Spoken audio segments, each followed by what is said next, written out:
Well, thanks for coming back for part 2 of Where Leaders Are Born. So picking up from the last training, let's talk about 3 more things that a good leader will do. So we learned in the last section of how leaders will teach better, train better, listen, hire better, and speak better. Leaders will take responsibility. So if you have been in the workforce, I'm sure you have seen a boss at some point that always found someone else to blame for something that went wrong. Here we find a huge difference between a boss and a true leader. Now, a leader understands that what he or she does affects others. It will affect them either in a negative way or a positive way. So taking responsibility for something that has gone wrong says a couple of things. Number one, it says even though a leader might not have had anything to do with the actual mistake, he will take the responsibility for the lack of training. Or perhaps he didn't explain to the employee their position a little better, what they're required to do. Not only does that cause a completely different reaction from the employee or team member, it also sets an example to all those who observe. Most people would rather engage in finger pointing and placing blame on another person. That's the easiest way out of a situation. Now, when a leader takes responsibility, it is proof that he or she is willing to improve in their performance and strive to become a more effective leader. Remember that your action or reaction as a leader affects other people.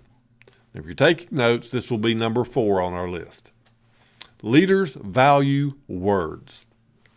So words are very powerful, and even more so are the manner and the tone in which they are spoken. Good leaders understand that if the right words are spoken the right way, they can inspire, engage, and even elevate their team member. Even though many jobs or positions and careers may have large amounts of stress at times, taking a step back and gathering your thoughts can bring a total different outcome to what could be a bad situation. When a team member or an employee makes a mistake, chances are they're already down on themselves. So to have a person in a position of power to come down on them with the wrong tone can push the employee further down. Sometimes it might push them right on out the door. I don't think that is what we're trying to accomplish. Number 5 on our list will be leaders are great listeners. Probably one of the most effective tools that you can have as a leader is the ability to be able to listen. Most bosses or leaders don't have any problem speaking. They always seem to have words to say. We have 2 ears and 1 mouth for a reason. If you as a leader will take the time to listen, you will be surprised about what you can learn. When we speak, we talk about things that we know. But when we listen, we learn what we don't know.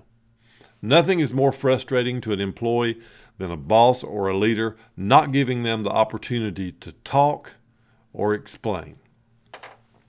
So now, if they do explain, it may not change the outcome of the situation, but it always is important to hear the other side explained. If you listen as a leader, it will help you understand where the employee or team member might need more training. To correct a problem is great, but to correct someone's behavior is a true path to growth for the employee and for you, the leader.